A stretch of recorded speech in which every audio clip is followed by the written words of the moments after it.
All right, good afternoon, everybody. In this recording, what I intend to do is to look at the July 2021 paper one, CSEC. So negative 3 square is going to give us positive 9, and negative 2 square is going to give us 4, and we're looking at 13 for this. So our answer here is positive 13. All right. Number 2 says, what percentage of 40 is 8? There are two ways you could do this. All right. So you could set this up as 8 over 40 and find that as a percentage. Right. And here we could do our canceling. We could see some canceling going on there. 40 itself one time and 4 into the 8 two times. So the answer would be 20. And here is our 20%. That's one. All right, so number 3 says, matter of fact, I think I'm gonna go across. So I want to look at number 3, but after that, I'm gonna go across. All right, I'm gonna just go and move up the screen. All right, 3 actually said 235 times 48.75 is equal to 11,444.5. Then 23.5 times 0.487 is what? These are the same numbers we are multiplying. The decimal points though would have changed. With questions like these, I really don't go about working out them. Why? Because all the numbers are the same. So it is basically telling me that when I do the multiplication, I'm definitely going to get 1, 1, 4, 4, 4, and a 5. All right. But what we could do though is just to look at the idea. Look at the number of decimal places. I'm seeing 3 decimal places there, and I'm seeing 1 decimal place there. So definitely my answer should come with 4 decimal places, which will mean that this is the answer. Another thing that you could look at though is the fact that this is 23, almost 24, and this is almost a half, because this is almost 0.5. So the answer would have to be 11. All right, thereabout. So we could look at it like that. So the answer is that, whichever format you want to use, but definitely I wouldn't work out that. When we look at number 6, what number 6 is saying here is that it says Dan sold 40 concert tickets in 5 days. Each day he sold 3 tickets more than the previous day. So the thing is, the number of tickets sold on the 3rd day. They're saying, listen, based on what's going on, could you tell us the number of tickets that were sold on the 3rd day? I would just simply set up an idea. For example, I would just say, guess what? Let's just look at this and say, on day 1, he sold X tickets. On day 2, he sold X plus 3 tickets. On day 3, he sold X plus 6 tickets. And day 4, X plus 9 tickets. And on the last day, X plus 12 tickets. So day 1, 2, 3, 4, 5 days. And the thing says all of this was actually equal to 40. So definitely I could add up these 1, 2, 3, 4, 5. So if I add up my x's, I'm looking at 5x. Add up these numbers, 9 and 9, 18, 18 and 12, that is 30. So basically I'm looking at 5x plus 30 is equal to 40. And then 5x is equal to 40 minus 10 minus 30, and then that's going to give us 10. So basically 5x is equal to 10, then definitely x is equal to 2. On the 3rd day, which is this day, we're talking about 2 plus 6, and the answer would be 8. And sometimes, we could just quickly check back this. This is just for the teaching learning process. So then it is saying that on the first day that we have 2, then the 2nd day it was 2 plus 3, it was 5, then there was an 8, and then there was 11, and then there was a 14. So definitely those are the number of things that were sold. So if we should add up all of these, I'm telling you, you would definitely see that the answer is 40. So 8 would have been the 3rd day. All right, very good. All right, let's go to number 7. Let's go to number 7. Here's what number 7 says. Number 7 says, which of the following set is defined by, where x is a member of the integers and x here is less than or equal to 4, or it's greater than or equal to -2. If you go on the number line, -2 to +4 on one number line. So this would have been the response because we're dealing with integers. All right. Number 8. If Q is equal to A plus B plus C, how many subsets can be obtained from the set Q? All right. There is a little formula, all right, for the number of subsets. So the number of subsets of a set with an element, with a number of element n, can be seen as 2 raised to the n. N refers to the number of elements in the set. So in this context, we're looking at 2 raised to 1, 2, 3 elements to the third power, and then we're looking at getting 8. So here, 2 to the third is there, the number 8 is not there, but 2 to the third is there, so we could take that and move on. All right, good. All right, let's go up some more. This is the distributive property. All right, so looking at the distributive property, if we're distributing, what we could do is the opposite of distribution. So this is just a formal way of going through this. So the opposite of distribution is to factorize, factorize by the highest common factor, which is 49. Open a bracket, 49 into this, we get 17, and 49 into this, we get what? 3. So basically this is 49 times 20, as you could see here, 17 plus 2, 20, and the answer is 8. So sometimes we just employ some little strategy and we move on. Let's look at number 5. Number 5 says, a test was marked out of 80. A boy scored 60% on the test. 50% of the marks on the test. How many marks did he receive? Well, we could simply just look at our percentage. So we're saying 60% of 80.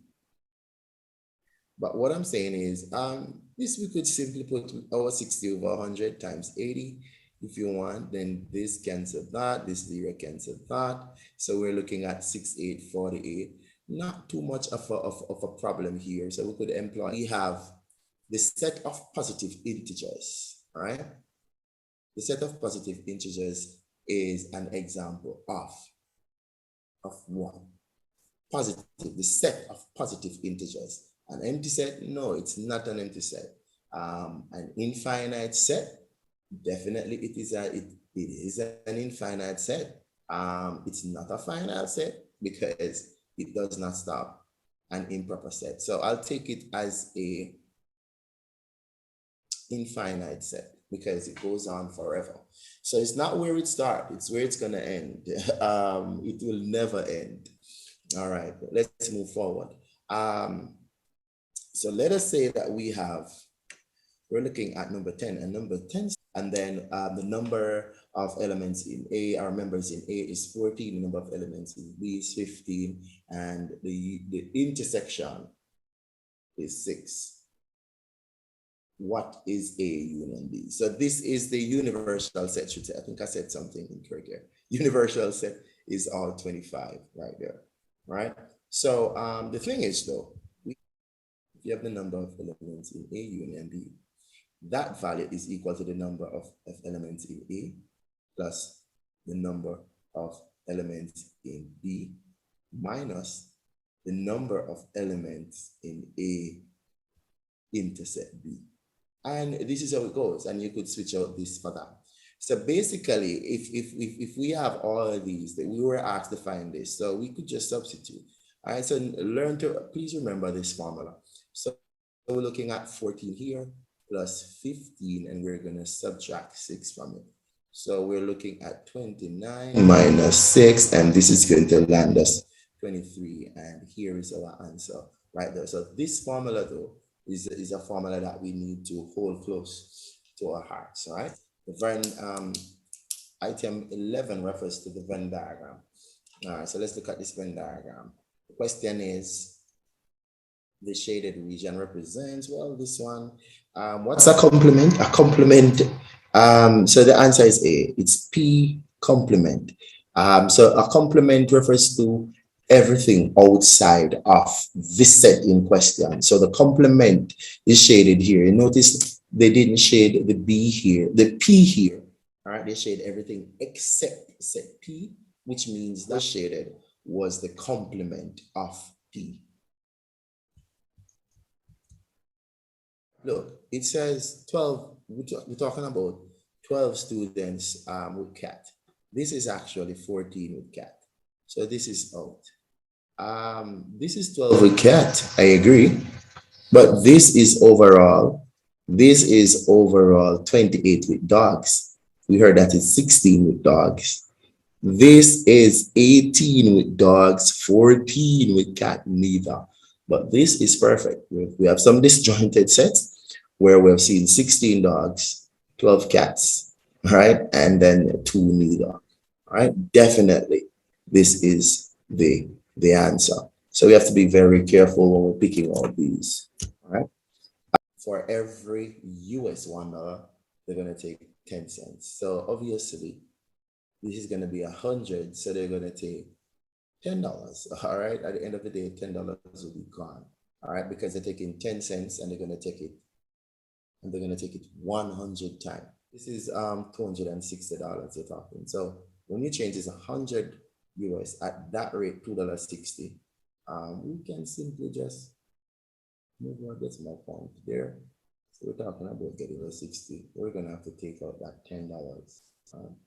So basically, whatever it is that change the money, we'll only get $250. Let's go to number 17. The value of a plot of land is 18,000. Land tax is at 70 cents for every 100. What is the value of the tax paid? All right, firstly, you need to know how many hundreds can you get out of 18,000, right? So firstly, we have to find out that, and we're gonna get 180. So we're gonna land ourselves 180 hundreds, all right? 180 hundred from that idea. So that's the key thing. And then no, it is saying that for every 100 is 70 cents. So basically, you want to multiply this by 70 cents, all right? So 0.7, so 70 cents, you multiply 0, 56, 1, 2, 5, 5, 50 decimal place. So we're looking for 160. So that 126, so that would have been the tax. So basically, it's just simply arithmetic. We're working by hundreds here, find out how many hundreds we could get out of 18,000, and we'll get 180 hundred. But the thing is, it's 70 cents per 100, so we multiply. All right, when we multiply that, we end up getting $126. All right, let's come to this question right here. So this question says, if $7,000 is borrowed at a rate of 5% per annum for 3 years, right, and it is simple interest, all right, if that is borrowed, the simple interest is what? So the simple interest is the same every year.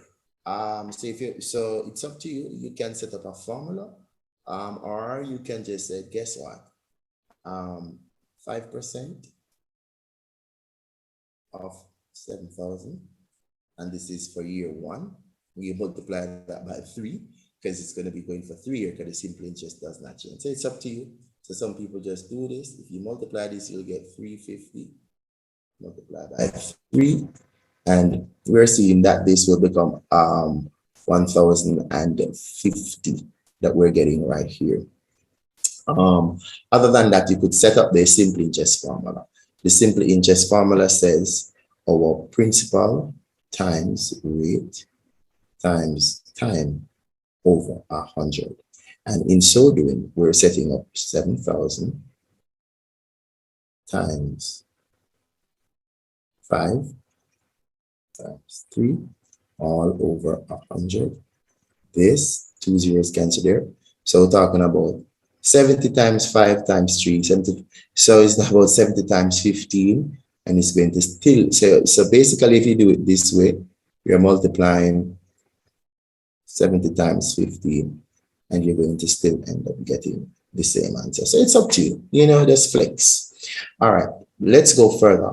Question 18. If the simple interest of 900 for 3 years was this, right? So 900 for 3 years was this. So this is a simple interest, you know, they told us that this simple interest. What is the rate? What is the rate? All right. So you could set it up. You could set it up. You could find the interest for 1 year. Or you could just say, guess what? Let us just quickly look at the formula. The formula is saying that the rate is going to equal to the interest times 100 over interest times 100 over our P times T. In this case, the interest is 108, all right, times 100, and it's going to be over 900 times the 3. These 2 zeros cancel those 2 zeros, and we can get some canceling there. We have 108 divided by 3, and that's 36. This into this 1 time, this into this goes 36 times, and then the 9 into 36 give you back 4, and then you're seeing that the answer is 4%. Number 15. All right, number 15 says that a dress which costs $180 is being sold at a discount of $10. All right, the amount of the discount is what? 10% should say discount, not $10. 10% discount. Normally 10% of anything is to move your decimal place 1 place to the left. So that is going to land you $18. All right, so $18 is the discount. That means this is what is coming off without working. 10% means you move the decimal place 1 place to the left and you're good to go. All right, so it's $18, and that is the amount for the discount. Number 16 here is saying that an article bought for $125 was sold for $175. The profit as a percentage was what? All right, so if we want to know the profit as a percentage, definitely what we want to do is to say, guess what? We want to take out this. And when we subtract this, we have $50. So this is the profit. So the profit is $50, right? So now you're going to put that 50 over your 125 and convert that to percentage, right? And it's going to be the profit as a percentage. You could cancel down using some numbers because let us say that let's say 25 into this goes 5 times, and 25 into this goes 4 times. 5 into itself 1 time, 5 into this goes 10 times, and you're seeing 10 times 4, which will give you your 40 right there. So you can just take your time and work yourself through these issues if you want. At the end of any year, a car is worth 5% less than what it was worth at the beginning of that same year. Okay, all right, good. So, all right, so basically, which one of these figures you could take 5% from and get 9,500? So you could look at it like that. Which one of these you could take off 5% out of it and you get that. And quickly you would see that this is the answer, all right? Because 5% of this is going to be $500. So 10,000 minus the 500 would be that 9,500. So this one is the process of elimination. A man's regular pay is $3 per hour. So he's working $3 per hour, up to 40 hours. All right. Overtime is twice the payment for the regular. So overtime, you're talking about getting $6 per hour. All right, because it doubles. All right. If he was paid $216, how many hours of overtime did he work? So what you want to know is you want to do this. You want to say at the regular 40 hours times our $3 per hour would have given us $120. So this would have been the weekly paid. However, that particular week we saw 216. So we subtract. So you have $96 here, and this is overtime money. So the question though is the hours. Now you're going to understand too, you're going to make the link that on overtime, this person is being paid $6 an hour. So we want to say, guess what? We want to divide that 96 by 6, right? You could see the answer. 6 into this goes 1 time, and remember 3, 6 times. So we're looking at 16 hours on overtime. All right, so we have to pick up argument from the text and just make a note of it as we go. All right, so number 21 says 1 over 5x plus 2 over 3x is equal to, I'm going to use my LCM of 15x, so 5 and 3. 5 into 15x will give me 3. 3 times 1 is 3. 3 into 15x will give me 5. 5 times 2 is 10. So I'm looking at 13 over 15x. So I'm looking for that. D. I'm going to jump to 24. Let's solve this. We have, I'm going to distribute now. So in my distribution, I'll definitely have 5 times, so I have 5, I have 2x minus 1, and this is equal to 35. All right, 5 times 2, that's 10x. 5 times negative 1, that's negative 5, and this is equal to 35. I'll add 5 to both sides, so 10x is equal to 40, and then the answer is 4. All right, 10 times what give you 40? 4. Or you could say, let's just divide both sides by 10. But in the multiple choice, it's up to you to flow based on what you see. All right, so let's look at number 22. Number 22 says, number 22 says that 7 times the product of 2 numbers, A and B, may be written as 7 times the product. All right, so 7 times the product of A and B. The product of A and B is AB, and 7 times that is 7AB. Let's go to John. John has X marbles, and Max has twice as many. So I'm just going to write out this. John has X marbles. All right, let's go. John has X marbles, and Max has twice as many as John. Right, good. Max gave John 5 of his. Okay, so John now has X plus 5, and Max now would have 2X minus 5. All right, now, so that's the idea. All right, how many marbles does John now has? X plus 5. So you're looking for that. You go. So basically, normally I just set up my thing and wait to pick the answer. You have to be very careful though. All right, so you don't make the errors. All right, let's go forward. Let's go forward. Next one, question 23. Question 23. And it reads, what is the value of this? So it's a substitution. We're going to substitute X and Y. So I'm going to start the substitution. So it's X squared. So it's going to be 4 squared plus 3 times Y, and Y is 2. All over xy, so it's x, which is 4 times 2. Go further, 16, I'm seeing 16 plus 6 over 8, and this is 22 over 8. If that is not there, you could see this is going to that 2 times. We could cancel down. So if I cancel down this, I'm going to get 11 over 4. So it's going to be 2 times and 3 over 4. All right, so this is the answer right here. 2 times and 3 over 4. All right, let's go to 26.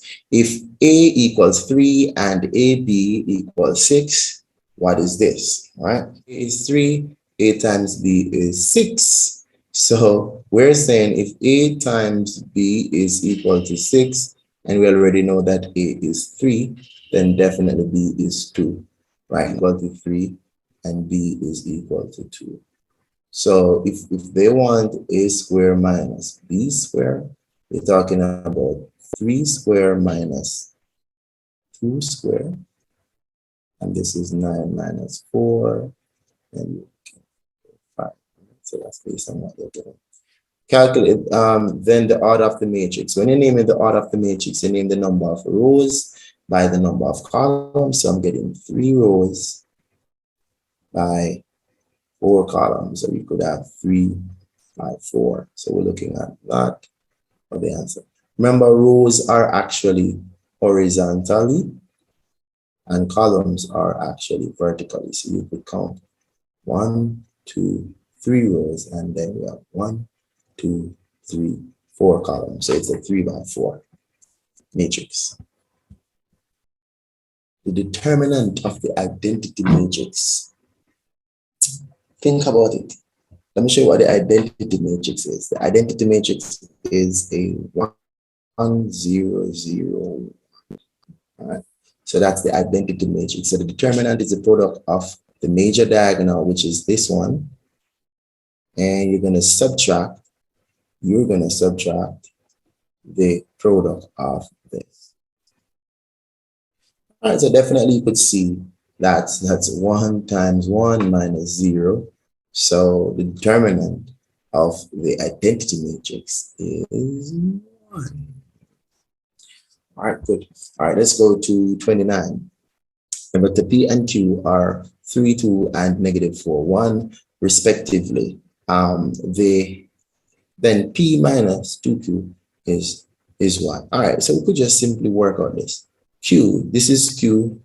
So Q, if Q is equal to -1, 4, then definitely 2Q is equal to 2 times -1, 4, which is going to give you -2, 8. So this is 2Q. And so we're talking about P minus. So P is 3, 2. And we're going to minus. But when you're taking away vectors, when you minus, you're actually adding. So you're actually adding the inverse of the other vectors, all right? You're actually adding the inverse, all right? So basically, this is a 5, -6. That's what we're looking for. All right, so the answer is D here. As you said, when vectors, when you subtract vectors, you're actually adding the inverse of the other. So we change the subtraction to addition, and then we change the signs of the other vectors at the back. All right, let's go up to 31 here. It says, given that 1 millimeter is equal to 1 over 1,000 meters, yeah. So 2,500 millimeters to meter. So you divide by, you're actually going to divide by 1,000, all right? Because you could see, so basically, you're multiplying by 1 over 1,000, which means that you're dividing by 1,000, all right? So you want to, so the decimal point is going to be 1, 2, 3 places to the left, and you're going to end up with 2.5. How many kilograms are there in a ton? How many kilograms are there in a ton? And we have 1,000.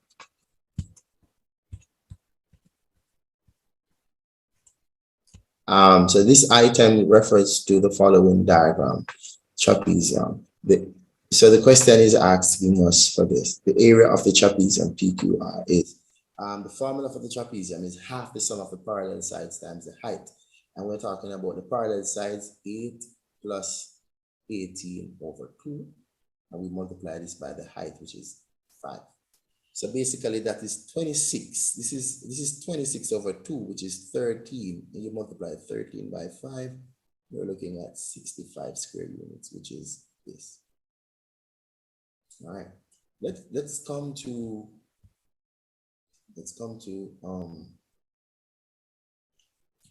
number 30 right here. All right. So the question, I think we're gonna have to go come down a little bit. All right, good. So question 30 refers to the following diagram. Triangle OLM, in which R is the midpoint. All right, so R is the midpoint here. Then if this is A, then this little piece here is A as well. All right, what else do we have? OL, and T is the midpoint of OM. That means this is B as well. I normally put on my labels as early, Because if OM is split into 2 by T, then this B is the same as this B over here. All right, so let's see. Let's go forward. And the directions were given here, and it's given here. So we're going in those directions. All right, further, we want to express Rm in terms of A and B. Where is M? R to M. So basically, we're gonna come. All right, so there are a number of ways we can do it, but I'm just gonna say I'm gonna move from R to O, and then I'm gonna leave from O and end up at M. I basically have everything. So it's gonna, I'm changing the direction from R to O, so it's gonna be negative A, not A anymore. And this doubles to 2B. So definitely, I'm looking at A plus 2B, negative A plus 2B. So we're looking at negative A into B, which is this. So sometimes if you see you have 2B minus A, these two things are the same thing. So be careful. All right, don't just change your answer because you don't see the exact thing that you have. Just look. Let's look at 34.